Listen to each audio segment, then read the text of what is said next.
This is Cat S53, and today I would like to demonstrate how you can set up and use the nearby share feature on this device. So to start, make sure to enable Wi-Fi and Bluetooth. Then amongst the available control panel shortcuts, look for the nearby share. Here it is. Then touch and hold at its icon.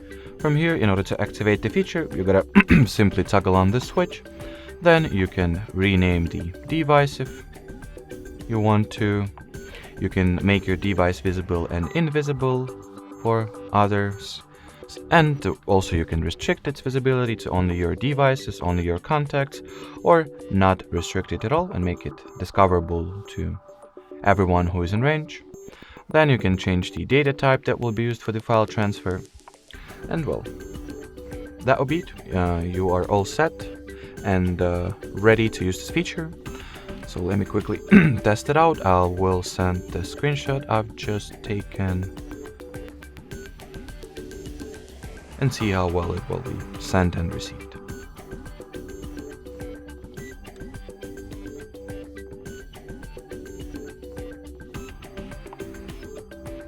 Alrighty, so as you can see, the file was successfully transferred. So that will be it for this video, guys. Thanks for watching, thanks for your attention, and bye bye.